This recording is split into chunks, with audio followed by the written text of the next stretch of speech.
अथ देव्याः कवचम। ओम चंडिका देवी को नमस्कार है। मार्कंडेय जी ने कहा, पितामह, जो इस संसार में परम गोपनीय तथा मनुष्यों की सब प्रकार से रक्षा करने वाला है और जो अब तक आपने दूसरे किसी के सामने प्रकट नहीं किया हो, ऐसा कोई साधन मुझे बताइए। ब्रह्मा जी बोले, ब्रह्मन, ऐसा साधन तो एक देवी का कवच ही है, जो गोपनीय से भी परम गोपनीय, पवित्र तथा संपूर्ण प्राणियों का उपकार करने वाला है। महर्षि, उसे श्रवण करो। देवियों की 9 मूर्तियां हैं, जिन्हें नवदुर्गा कहते हैं। उनके पृथक पृथक नाम बतलाए जाते हैं। प्रथम नाम शैलपुत्री है, दूसरी मूर्ति का नाम ब्रह्मचारिणी है, तीसरा स्वरूप चंद्रघंटा के नाम से प्रसिद्ध है, चौथी मूर्ति को कूष्मांडा कहते हैं, पांचवी दुर्गा का नाम स्कंद माता है, देवी के छठे रूप को कात्यायनी कहते हैं, सातवां कालरात्रि और 8वां स्वरूप महागौरी के नाम से प्रसिद्ध है, नवमी दुर्गा का नाम सिद्धिदात्री है। ये सब नाम सर्वज्ञ महात्मा वेदव्यास जी के द्वारा ही प्रतिपादित हुए हैं। जो मनुष्य अग्नि में जल रहा हो, रणभूमि में शत्रुओं से घिर गया हो, विषम संकटों में फंस गया हो तथा इस प्रकार भय से आतुर होकर जो भगवती दुर्गा की शरण में प्राप्त हुए हो, उनका कभी कोई अमंगल नहीं होता। युद्ध के समय संकटों पड़ने पर भी उनके ऊपर कोई विपत्ति नहीं आती। उन्हें शोक, दुख और भय की प्राप्ति नहीं होती। जिन्होंने भक्तिपूर्वक देवी का स्मरण किया है, उनका निश्चय ही अभ्युदय होता है। देवेश्वरी, जो तुम्हारा चिंतन करते हैं, उनकी तुम निस्संदेह रक्षा करते हो। चामुंडा देवी प्रेत पर आरूढ़ होती हैं, वाराही भैंस पर सवारी करती हैं, ऐरावती का वाहन ऐरावत हाथी है, वैष्णवी देवी गरुड़ पर ही आसन जमाती हैं, महेश्वरी वृषभ पर आरूढ़ होती हैं, कौमारी का वाहन मयूर है, भगवान विष्णु की प्रियतमा लक्ष्मी देवी कमल के आसन पर विराजमान है और हाथों में कमल धारण किए हुए हैं। वृषभ पर आरूढ़ ईश्वर देवी ने श्वेत रूप धारण कर रखा है। ब्राह्मी देवी हंस पर बैठी हुई हैं और सब प्रकार के आभूषणों से विभूषित हैं। इस प्रकार ये सभी माताएं सब प्रकार की योग शक्तियों से संपन्न हैं। इनके सिवा और भी बहुत सी देवियां हैं, जो अनेक प्रकार के आभूषणों की शोभा से युक्त तथा नाना प्रकार के रत्नों से सुशोभित हैं। ये संपूर्ण देवियां क्रोध में भरी हुई हैं और भक्तों की रक्षा के लिए रथ पर बैठी दिखाई देती हैं। ये शंख, चक्र, गदा, शक्ति, हल और मूसल, खेटक और तोमर, परशु और पाश, कुंत एवं त्रिशूल एवं उत्तम शारंग धनुष आदि अस्त्र शस्त्र अपने हाथों में धारण करती हैं। दैत्यों की शाहीर का नाश करना, भक्तों को अभय दान देना और देवताओं का कल्याण करना, यही उनके शस्त्र धारण का उद्देश्य है। कवच आरंभ करने के पहले इस प्रकार प्रार्थना करनी चाहिए। महान रौद्र रूप, अत्यंत घोर पराक्रम, महान बल और महान उत्साह वाली देवी, तुम महान भय का नाश करने वाली हो, तुम्हें नमस्कार है। तुम्हारी ओर देखना भी कठिन है। शत्रुओं का भय बढ़ाने वाली जगदम्बिके, मेरी रक्षा करो। पूर्व दिशाओं में ऐन्द्री मेरी रक्षा करें, अग्निकोण में अग्निशक्ति, दक्षिण दिशाओं में वाराही तथा नैऋत्य कोण में खड्गधारिणी मेरी रक्षा करें। पश्चिम दिशाओं में वारुणी और वायव्य कोण में मृग पर सवारी करने वाली देवी मेरी रक्षा करें। उत्तर दिशाओं में कौमारी और ईशान कोण में शूलधारिणी देवी रक्षा करें। ब्राह्मणी, तुम ऊपर की ओर से मेरी रक्षा करो और वैष्णवी देवी निचली ओर से मेरी रक्षा करें। इसी प्रकार शव को अपना वाहन बनाने वाली चामुंडा देवी 10 दिशाओं में मेरी रक्षा करें। जया आगे से और विजया पीछे की ओर से मेरी रक्षा करें। वाम भाग में अजिता और दक्षिण भाग में अपराजिता रक्षा करें। उद्योतिनी शिखा की रक्षा करें। उमा मेरे मस्तक पर विराजमान होकर रक्षा करें। ललाट में मालाधारी रक्षा करें और यशस्विनी देवी मेरी भौहों का संरक्षण करें। भौहों के मध्य भाग में त्रिनेत्रा और नथुनों की यमघंटा देवी रक्षा करें। दोनों नेत्रों के मध्य भाग में शिवानी और कानों में द्वारवासिनी रक्षा करें। कालिका देवी कपोलों की तथा भगवती शांकरी कानों के मूल भाग की रक्षा करें। नाक के अग्रभाग में सुगंधा और ऊपर के ओठों में चित्रघंटा देवी रक्षा करें। निचले ओठों में अमृत कला तथा जिह्वा में सरस्वती देवी रक्षा करें। कौमारी दांतों की और चंडिका कंठ प्रदेश की रक्षा करें। चित्रघंटा गले की घंटी की और महामाया तालु में रहकर रक्षा करें। कामाक्षी ठोड़ी की और सर्वमंगला मेरी वाणी की रक्षा करें। भद्रकाली ग्रीवा में और धनुर्धारी पृष्ठवंश में मेरुदंड में रहकर रक्षा करें। कंठ के बाहरी भाग में नीलग्रीवा और कंठ की नलियों में नलकुबरी रक्षा करें। दोनों कंधों में खड्गिनी और मेरी दोनों भुजाओं की वज्रधारिणी रक्षा करें। दोनों हाथों में दंडनी और अंगुलियों में अंबिका रक्षा करें। शूलेश्वरी नखों की और कुलेश्वरी कुक्षी मतलब पेट में रहकर रक्षा करें। महादेवी दोनों स्तनों की और शोक विनाशिनी देवी मन की रक्षा करें। ललिता देवी हृदय में और शूलधारिणी उदर में रहकर रक्षा करें। नाभि में कामिनी और गुप्त भाग में गुह्येश्वरी रक्षा करें। पूतना और कामिका लिंग की और महिषवाहिनी गुदा की रक्षा करें। भगवती कटी भाग में और विंध्यवासिनी घुटनों की रक्षा करें। संपूर्ण कामनाओं को देने वाली महाबला देवी दोनों पिंडलियों की रक्षा करें। नारसिंगी दोनों घुटनों की और तेजस्वी देवी दोनों चरणों के पृष्ठभाग की रक्षा करें। श्रीदेवी पैरों की अंगुलियों में और तलवासिनी पैरों के तलवों में रहकर रक्षा करें। अपनी दांतों के कारण भयंकर दिखाई देने वाली दंष्टा कराली देवी नखों की रक्षा करें और ऊर्ध्वकेशिनी देवी केशों की रक्षा करें। रोमावलियों के छिद्रों में कौबेरी और त्वचा की वागीश्वरी देवी रक्षा करें। पार्वती देवी रक्त, मंजा, वसा, मांस, हड्डी और मेद की रक्षा करें। आंखों की कालरात्रि और पित्त की मुक्तेश्वरी देवी रक्षा करें। मूलाधार आदि कमल कोशों में पद्मावती देवी और कप में चूड़ामणि देवी स्थित होकर रक्षा करें। नाभि के तेजोमय ज्वालामुखी रक्षा करें, जिसका किसी भी अस्त्र से भेदन नहीं हो सकता। वह अभेद्या देवी शरीर की समस्त संधियों में रहकर रक्षा करें। ब्रह्मणी, आप मेरे वीर्य की रक्षा करें। छायेश्वरी छाया को तथा धर्मधारिणी देवी मेरे अहंकार, मन और बुद्धि की रक्षा करें। हाथ में वज्र धारण करने वाली वज्रहस्ता देवी मेरे प्राण, अपान, व्यान, उदान और समान वायु की रक्षा करें। कल्याण रूपी शोभा से युक्त भगवती कल्याण शोभना मेरे प्राणों की रक्षा करें। रस, रूप, गंध, शब्द और स्पर्श, इन विषयों का अनुभव करते समय योगिनी देवी रक्षा करें तथा सतोगुण, रजोगुण और तमोगुण की रक्षा सदा नारायणी देवी करें। वाराही आयु की रक्षा करें, वैष्णवी धर्म की रक्षा करें तथा चक्र धारण करने वाली चक्रिणी देवी यश, कीर्ति, लक्ष्मी, धन तथा विद्या की रक्षा करें। इंद्राणी, आप मेरे गोधन की रक्षा करें। चंडिके, तुम मेरे पशुओं की रक्षा करो। महालक्ष्मी, पुत्रों की रक्षा करें और भैरवी, पत्नी की रक्षा करें। मेरे पक्षियों, सुप्त मार्ग और यात्राओं में क्षेमकारी रक्षा करें। राजाओं के दरबार में महालक्ष्मी रक्षा करें और सब और व्याप्त रहने वाली विजया देवी संपूर्ण भय से मेरी रक्षा करें। देवी, जो स्थान कवच में नहीं कहा गया है अर्थात रक्षा से रहित है, वह सब तुम्हारे द्वारा सुरक्षित हो, क्योंकि तुम विजयी और पाप नाशिनी हो। यदि अपने शरीर का भला चाहे तो मनुष्य बिना कवच के कहीं एक पग भी न जाए, कवच का पाठ करके ही यात्रा करे। कवच के द्वारा सब ओर से सुरक्षित मनुष्य जहाँ जहाँ भी जाता है वहाँ वहाँ उसे धन लाभ होता है और संपूर्ण कामनाओं की सिद्धि कराने वाली विजय की प्राप्ति होती है। वह जिस अभीष्ट वस्तु का चिंतन करता है उसको निश्चय ही प्राप्त कर लेता है। वह पुरुष इस पृथ्वी पर तुल्य रहित महान ऐश्वर्य का भागी होता है। कवच से सुरक्षित मनुष्य निर्भय हो जाता है, युद्ध में उसकी पराजय नहीं होती तथा वह तीनों लोकों में पूजनीय होता है। देवताओं के लिए भी यह कवच दुर्लभ है। जो प्रतिदिन नियम पूर्वक तीनों संध्याओं के समय श्रद्धा के साथ इसका पाठ करता है उसे देवी की कला प्राप्त होती है तथा वह तीनों लोकों में कहीं भी पराजित नहीं होता। इतना ही नहीं, वह अमृत्यु से रहित हो 100 वर्ष से भी अधिक काल तक जीवित रहता है। मकरी, चेचक और कोढ़ आदि उसकी संपूर्ण व्याधियां नष्ट हो जाती हैं। कनेर, भांग, अफीम, धतूरा आदि का स्थावर विष, सांप और बिच्छू के काटने से चढ़ा हुआ जंगम विष तथा अहिफेन और तेल के संयोग से बनने वाला कृत्रिम विष, ये सभी प्रकार के विष दूर हो जाते हैं, उनका कोई असर नहीं होता। इस पृथ्वी पर मारण, मोहन आदि जितने आभिचारिक प्रयोग होते हैं तथा इस प्रकार के जितने मंत्र यंत्र होते हैं वे सब इस कवच को हृदय में धारण कर लेने पर उस मनुष्य को देखते ही नष्ट हो जाते हैं। यही नहीं, पृथ्वी पर विचरण करने वाले ग्राम देवता, आकाशचारी देव विशेष, जल के संबंध से प्रकट होने वाले गण, उपदेश मात्र से सिद्ध होने वाले निम्न कोटि के देवता, अपने जनक के साथ प्रकट होने वाले देवता, कुल देवता, माला, कंठमाला आदि, डाकिनी, शाकिनी, अंतरिक्ष में विचरने वाली अत्यंत बलवती भयानक डाकिनियां, ग्रह, भूत, पिशाच, यक्ष, गंधर्व, राक्षस, ब्रह्म राक्षस, बैताल, कुंभांड और भैरव आदि अनिष्टकारी देवता भी हृदय में कवच धारण किए रहने वाले उस मनुष्य को देखते ही भाग जाते हैं। कवचधारी पुरुष को राज दरबार में सम्मान वृद्धि प्राप्त होती है। यह कवच मनुष्य को तेज की वृद्धि करने वाला और उत्तम है। कवच का पाठ करने वाला पुरुष अपनी कीर्ति से विभूषित भूतल पर अपने सुयश के साथ साथ वृद्धि को प्राप्त होता है। जो पहले कवच का पाठ करके उसके बाद सप्तशती चंडी का पाठ करता है, उसकी जब तक वन, पर्वत और काननों सहित यह पृथ्वी टिकी रहती है तब तक यहाँ पुत्र, पौत्र आदि संतान परंपरा बनी रहती है। फिर देह का अंत होने पर वह पुरुष भगवती महामाया के प्रसाद से उस नित्य परम पद को प्राप्त होता है जो देवताओं के लिए भी दुर्लभ है। वह सुंदर दिव्य रूप धारण करता है और कल्याणमय शिव के साथ आनंद का भागी होता है। इति देव्या कवचम संपूर्णम। श्री अर्गला स्तोत्रम। मार्कंडेय जी कहते हैं, जयंती मंगला काली, भद्रकाली कपालिनी, दुर्गा, क्षमा, शिवा, धात्री, स्वाहा और स्वधा, इन नामों से प्रसिद्ध देवी तुम्हें मैं नमस्कार करता हूँ। हे देवी, समस्त प्राणियों की पीड़ा हरने वाली तथा सब में व्याप्त रहने वाली देवी, तुम्हारी जय हो।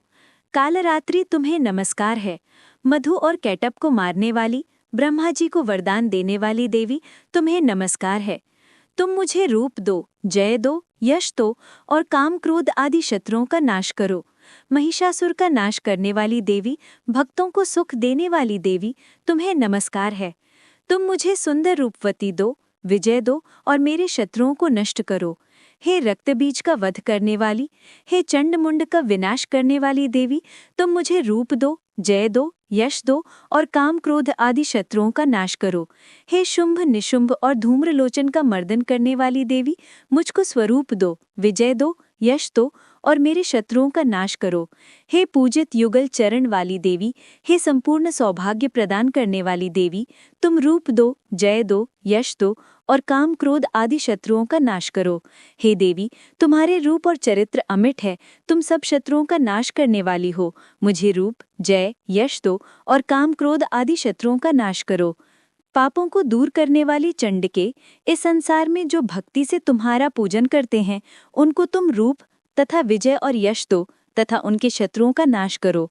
रोगों का नाश करने वाली चंडिके, जो भक्ति पूर्वक तुम्हारी स्तुति करते हैं, उन्हें रूप दो, जय दो, यश दो और उनके काम क्रोध आदि शत्रुओं का नाश करो।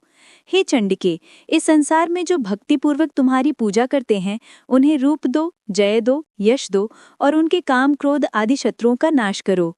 हे देवी, मुझे सौभाग्य दो और आरोग्य दो, परम सुख दो, रूप दो, जय दो, यश दो और मेरे काम क्रोध आदि शत्रुओं का नाश करो। हे देवी, जो मुझसे बैर रखते हैं, उनका नाश करो और मुझे अधिक बल प्रदान कर रूप, जय, यश दो और मेरे शत्रुओं का संहार करो। हे देवी, मेरा कल्याण करो और मुझे उत्तम संपत्ति प्रदान करो। रूप दो, जय दो, यश दो और काम क्रोध आदि शत्रुओं का नाश करो। हे देवता तथा राक्षसों के मुंड ढलानों से स्पर्श किए हुए चरणों वाली, हे देवी, हे अंबिके, मुझे स्वरूप दो, विजय तथा यश दो और काम क्रोध आदि शत्रुओं का नाश करो। और हे देवी, अपने भक्तों को विद्वान, कीर्तिवान और लक्ष्मीवान बनाओ और उन्हें रूप दो, जय दो, यश दो और उनके काम क्रोध आदि शत्रुओं का नाश करो। हे प्रंड दैत्यों के अभिमान का नाश करने वाली चंडिके, मुझे शरणागत को रूप दो, जय दो, यश दो और मेरे काम क्रोध आदि शत्रुओं का नाश करो। हे चार भुजाओं वाली, हे ब्रह्मा द्वारा प्रशंसित परमेश्वरी, मुझे रूप दो, जय दो, यश दो और मेरे क्रोधादि शत्रुओं को नष्ट करो। निरंतर भक्ति से भगवान विष्णु से सदा स्तुति की हुई, हे अंबिके, मुझे रूप दो, जय दो, यश दो और मेरे शत्रुओं को नष्ट करो। हिमाचल कन्या पार्वती के पति महादेव जी के द्वारा प्रशंसित होने वाली, हे परमेश्वरी, मुझे रूप, जय, यश दो और मेरे शत्रुओं का नाश करो। इंद्राणी के पति अर्थात इंद्र के द्वारा सद्भाव से पूजित होने वाली परमेश्वरी, तुम मुझे रूप दो, जय दो, यश दो और काम क्रोध आदि शत्रुओं का नाश करो। प्रंडभुज दंड से दैत्यों के घमंड का नाश करने वाली देवी, मुझे रूप दो, जय दो, यश दो और मेरे शत्रुओं का नाश करो। हे देवी, तुम अपने भक्तों को सदा असीम आनंद प्रदान करती रहती हो। मुझे रूप, जय, यश दो और मेरे काम क्रोध आदि शत्रुओं का नाश करो। हे देवी, मेरी इच्छा अनुसार चलने वाली सुंदर स्त्री मुझे प्रदान करो, जो कि संसार सागर से तारने वाली तथा उत्तम कुल में उत्पन्न हुई हो। जो मनुष्य पहले इस स्तोत्र का पाठ करता है और फिर सप्तशती की महास्तोत्र का पाठ करता है, वह सप्तशती की जप संख्या के समान श्रेष्ठ फल को प्राप्त होता है और उसके साथ ही उसे प्रचुर धन भी प्राप्त होता है। इति दिव्या अर्गला स्तोत्रम संपूर्णम। कीलक स्तोत्र प्रारंभ। महर्षि मार्कंडेय जी कहते हैं, निर्मल ज्ञान रूपी शरीर धारण करने वाले, देवत्रयी रूप दिव्य 3 नेत्र वाले, जो कल्याण प्राप्ति के हेतु हैं तथा अपने मस्तक पर अर्धचंद्र धारण करते हैं, उन भगवान शिव को नमस्कार है। जो मनुष्य इन कीलक मंत्रों को जानता है, वही पुरुष कल्याण की प्राप्ति करता है। जो अन्य मंत्रों को जपकर केवल सप्तशती स्तोत्र से ही देवी की स्तुति करता है, उसको इससे ही देवी की सिद्धि हो जाती है।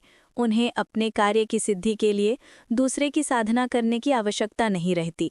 बिना जप के ही उनके उच्चाटन आदि सब काम सिद्ध हो जाते हैं। लोगों के मन में शंका थी कि केवल सप्तशती की उपासना से अथवा सप्तशती को छोड़कर अन्य मंत्रों की उपासना से भी समान रूप से सब कार्य सिद्ध हो जाते हैं, तब इनमें कौन सा श्रेष्ठ साधन है। लोगों की इस शंका को ध्यान में रखकर भगवान शंकर ने अपने पास आए हुए जिज्ञासुओं को समझाया कि ये सप्तशती नामक संपूर्ण स्तोत्र ही कल्याण को देने वाला है। इसके पश्चात भगवान शंकर ने भगवती चंडिका के सप्तशती नामक स्तोत्र को गुप्त कर दिया, अतः मनुष्य इसको बड़े पुण्य से प्राप्त करता है।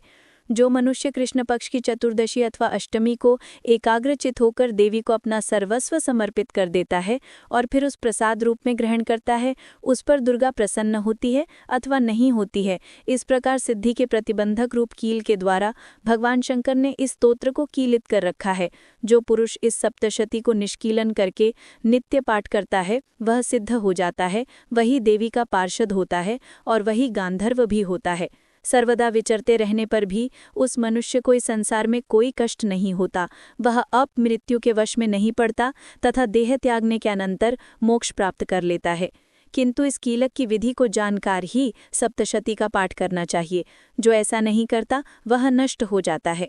इसलिए कीलन और निष्कीलन का ज्ञान प्राप्त करने पर ही यह स्तोत्र निर्दोष होता है और विद्वान पुरुष इस निर्दोष स्तोत्र का ही पाठारंभ करते हैं। स्त्रियों में जो कुछ भी सौभाग्य आदि दिखाई देता है वह सब इस पाठ की ही कृपा है। अतः इस कल्याणमय स्तोत्र का सदा जप करना चाहिए। इस स्तोत्र का शनैः शनैः पाठ करने से स्वल्प फल की प्राप्ति होती है, अतः उच्च स्वर से ही इसका पाठारंभ करना चाहिए। जिस देवी के प्रसाद से ऐश्वर्य, सौभाग्य, आरोग्य, संपत्ति, शत्रुनाश तथा परम मोक्ष की प्राप्ति होती है, उस देवी की स्तुति मनुष्य को अवश्य करनी चाहिए। इति कीलक स्तोत्रम समाप्तम। श्री दुर्गा सप्तशती नवम अध्याय। निशुंभ वध कथा। ध्यान। मैं अर्धनारीश्वर के श्री विग्रह की निरंतर शरण लेता हूँ। उसका वर्ण बंदूक पुष्प और सुवर्ण के समान रक्त पीत मिश्रित है। वो अपनी भुजाओं में सुंदर अक्षमाला, पाश, अंकुश और वरद मुद्रा धारण करता है। अर्धचंद्र उसका आभूषण है तथा वो 3 नेत्रों से सुशोभित है। राजा ने कहा, भगवन, आपने रक्तबीज के वध से संबंध रखने वाला देवी चरित्र का ये अद्भुत महात्म्य मुझे बतलाया। अब रक्तबीज के मारे जाने पर अत्यंत क्रोध में भरी हुई शुंभ और निशुंभ ने जो कर्म किया उसे मैं सुनना चाहता हूँ। ऋषि कहते हैं, राजन, युद्ध में रक्तबीज तथा अन्य दैत्यों के मारे जाने पर शुंभ और निशुंभ के क्रोध की सीमा न रही। अपनी विशाल सेना इस प्रकार मारी जाती देख निशुंभ अमर्ष में भरकर देवी की ओर दौड़ा। उसके साथ असुरों की प्रधान सेना थी। उसके आगे पीछे तथा पार्श्व भाग में बड़े बड़े असुर थे जो क्रोध से ओठ चबाते हुए देवी को मार डालने के लिए आए। महापराक्रमी शुंभ भी अपनी सेना के साथ मातृगणों से युद्ध करके क्रोधवश चंडिका को मारने के लिए आ पहुंचा। तब देवी के साथ शुंभ और निशुंभ का घोर संग्राम छिड़ गया। वे दोनों दैत्य मेघों के भांति बाणों की भयंकर वृष्टि कर रहे थे। उन दोनों के चलाए हुए बाणों को चंडिका ने अपने बाणों के समूह से तुरंत ही काट डाला और शस्त्र समूहों की वर्षा करके उन दोनों दैत्यपतियों के अंगों में भी चोट पहुंचाई। निशुंभ ने तीखी तलवार और चमकती हुई ढाल लेकर देवी के श्रेष्ठ वाहन सिंह के मस्तक पर प्रहार किया। अपने वाहन को चोट पहुंचने पर देवी ने शुप्र नामक बाण से निशुंभ की श्रेष्ठ तलवार तुरंत ही काट डाली और उसकी ढाल को भी, जिसमें 8 चांद जड़े थे, खंड खंड कर दिया। ढाल और तलवार के कट जाने पर उस असुर ने शक्ति चलाई, किंतु सामने आने पर देवी ने चक्र से उसके भी 2 टुकड़े कर दिए।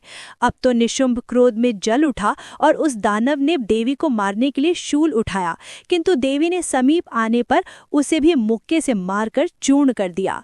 तब उसने गदा घुमाकर चंडी के ऊपर चलाई, परंतु वो भी देवी के त्रिशूल से कटकर भस्म हो गई। तदंतर दैत्यराज निशुंभ को भी भरसा हाथ में लेकर आते देख देवी ने बाण समूहों से घायल कर धरती पर सुला दिया।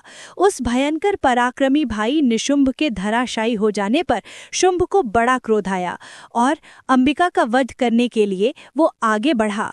रथ पर बैठे बैठे ही उत्तम आयुधों से सुशोभित अपनी बड़ी बड़ी 8 अनुपम भुजाओं से समूचे आकाश को ढककर वो अद्भुत शोभा पाने लगा। उसे आते देख देवी ने शंख बजाया और धनुष की प्रत्यंचा का भी अत्यंत दुस्सह शब्द किया। साथ ही अपने घंटे के शब्द से, जो समस्त दैत्य सैनिकों का तेज नष्ट करने वाला था, संपूर्ण दिशाओं को व्याप्त कर दिया। तदनंतर सिंह ने भी अपनी दहाड़ से, जिसे सुनकर बड़े बड़े गजराजों का महान मद दूर हो जाता था, आकाश, पृथ्वी और 10 दिशाओं को गुंजा दिया। फिर काली ने आकाश में उछलकर अपने दोनों हाथों से पृथ्वी पर आघात किया। उससे ऐसा भयंकर शब्द हुआ जिससे पहले के सभी शब्द शांत हो गए। तत्पश्चात शिवदूती ने दैत्यों के लिए अमंगलजनक अट्टहास किया। इन शब्दों को सुनकर समस्त असुर थर्रा उठे, किंतु शुंभ को बड़ा क्रोध हुआ। उस समय देवी ने जब शुंभ को लक्ष्य करके कहा, ओ दुरात्मन, खड़ा रह, खड़ा रह। तभी आकाश में खड़े हुए देवता बोले उठे, जय हो, जय हो। शुंभ ने वहां आकर ज्वालाओं से युक्त अत्यंत भयानक शक्ति चलाई। अग्निमयी पर्वत के समान आती हुई उस शक्ति को देवी ने बड़े भारी लूके से दूर हटा दिया। उस समय शुंभ के सिंहनाद से तीनों लोक गूंज उठे। राजन, उसकी प्रतिध्वनि से वज्रपात के समान भयानक शब्द हुआ जिसने अन्य सभी शब्दों को जीत लिया।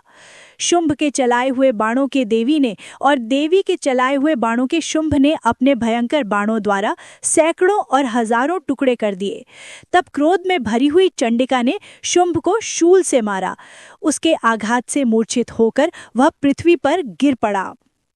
इतने में ही निशुंभ को चेतना हुई और उसने धनुष हाथ में लेकर बाणों द्वारा देवी, काली तथा सिंह को घायल कर डाला। फिर उस दैत्यराज ने 10,000 बाहें बनाकर चक्रों के प्रहार से चंडिका को आच्छादित कर दिया। तब दुर्गम पीड़ा का नाश करने वाली भगवती दुर्गा ने क्रुपित होकर अपने बाणों से उन चक्रों तथा बाणों को काट गिराया। ये देखकर निशुंभ दैत्य सेना के साथ चंडिका का वध करने के लिए हाथ में गदा ले बड़े वेग से दौड़ा। उसके आते ही चंडी ने तीखी धार वाली तलवार से उसकी गदा को शीघ्र ही काट डाला। तब उसने शूल हाथ में ले लिया। देवताओं को पीड़ा देने वाले निशुंभ को शूल हाथ में लिए आते देख चंडिका ने वेग से चलाए हुए अपने शूल से उसकी छाती छेद डाली।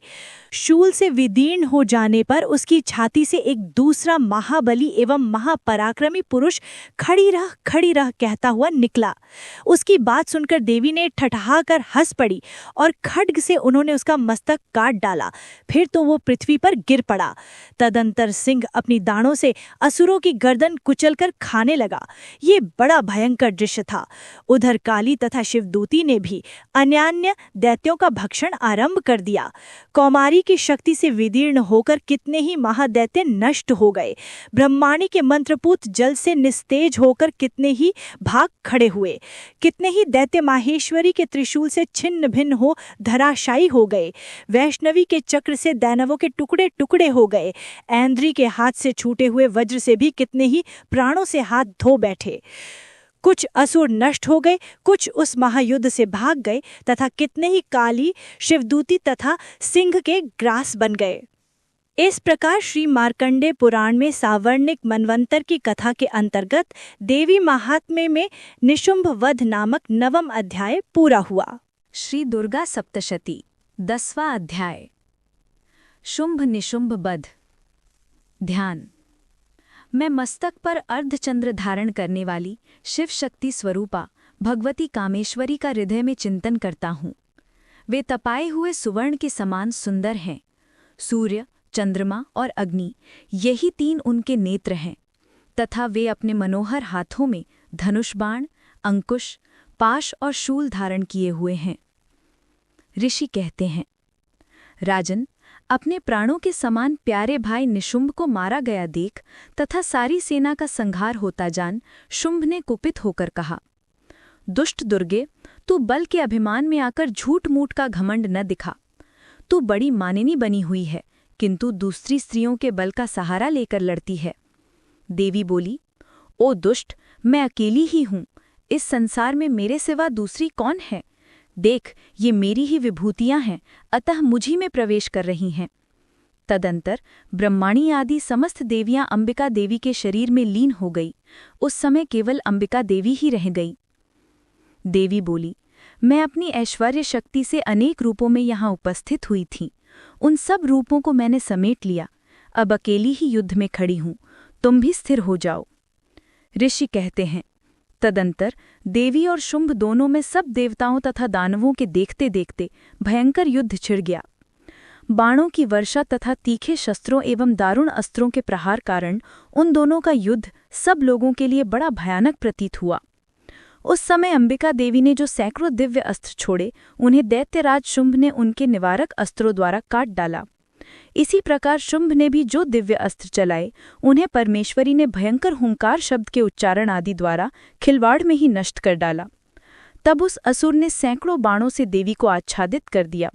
ये देख क्रोध में भरी हुई उन देवी ने भी बाण मारकर उसका धनुष काट डाला।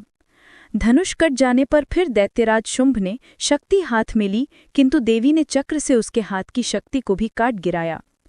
तत्पश्चात दैत्यों के स्वामी शुंभ ने 100 चांद वाली चमकती हुई ढाल और तलवार हाथ में ले उस समय देवी पर धावा किया। उसके आते ही चंडिका ने अपने धनुष से छोड़े हुए तीखे बाणों द्वारा उसके सूर्य किरणों के समान उज्ज्वल ढाल और तलवार को तुरंत काट दिया। फिर उस दैत्य के घोड़े और सारथी मारे गए।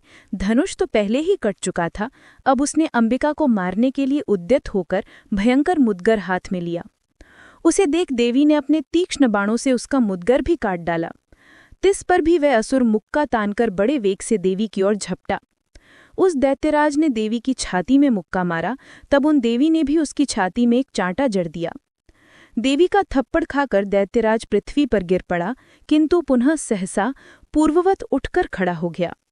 फिर वह उछला और देवी को ऊपर ले जाकर आकाश में खड़ा हो गया। तब देवी चंडिका आकाश में भी बिना किसी आधार के ही शुंभ के साथ युद्ध करने लगी। उस समय दैत्य और चंडिका आकाश में एक दूसरे से लड़ने लगे। उनका वह युद्ध पहले सिद्ध और मुनियों को विस्मय में डालने वाला हुआ। फिर अंबिका ने शुंभ के साथ बहुत देर तक युद्ध करने के पश्चात उसे उठाकर घुमाया और पृथ्वी पर पटक दिया।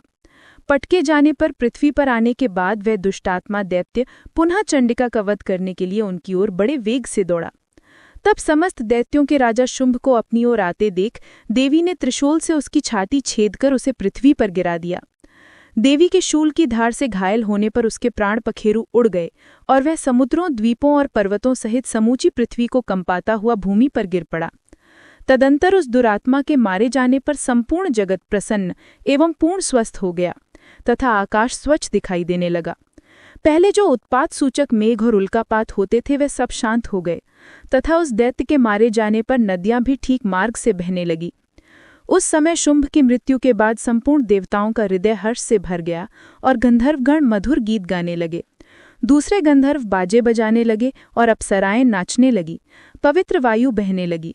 सूर्य की प्रभा उत्तम हो गई। अग्निशाला की बुझी हुई आग अपने आप प्रज्वलित हो उठी तथा संपूर्ण दिशाओं के भयंकर शब्द शांत हो गए। इस प्रकार श्री मार्कंडे पुराण में सावर्णिक मनमंत्र की कथा के अंतर्गत देवी महात्म्य में शुंभ निशुंभ वध नामक 10वां अध्याय पूरा हुआ। क्षमा प्रार्थना। परमेश्वरी, मेरे द्वारा रात दिन सहस्त्रों अपराध होते रहते हैं। ये मेरा दास है, यूं समझकर मेरे उन अपराधों को तुम कृपापूर्वक क्षमा करो। परमेश्वरी, मैं आवाहन नहीं जानता, विसर्जन करना नहीं जानता तथा पूजा करने का ढंग भी नहीं जानता। क्षमा करो देवी। सुरेश्वरी, मैंने जो मंत्रहीन, क्रियाहीन और भक्तिहीन पूजन किया है वो सब आपके कृपा से पूर्ण हो। सैकड़ों अपराध करके भी जो तुम्हारी शरण में जाकर जगदम्ब कहकर पुकारता है, उसे वो गति प्राप्त होती है जो ब्रह्मादि देवताओं के लिए भी सुलभ नहीं है। जगदम्बिके, मैं अपराधी हूँ, किंतु तुम्हारी शरण में आया हूँ। इस समय दया का पात्र हूँ, तुम जैसा चाहो वैसा करो। देवी परमेश्वरी, अज्ञान से, भूल से अथवा बुद्धि भ्रांत होने के कारण मैंने जो न्यूनता या अधिकता कर दी हो वो सब क्षमा करो और प्रसन्न हो। सच्चिदानंद स्वरूपा परमेश्वरी, जगन्माता कामेश्वरी, तुम प्रेम पूर्वक मेरी ये पूजा स्वीकार करो और मुझ पर प्रसन्न रहो। देवी सुरेश्वरी, तुम गोपनीय से भी गोपनीय वस्तु की रक्षा करने वाली हो। मेरे निवेदन किए हुए इस जप को ग्रहण करो। तुम्हारी कृपा से मुझे सिद्धि प्राप्त हो।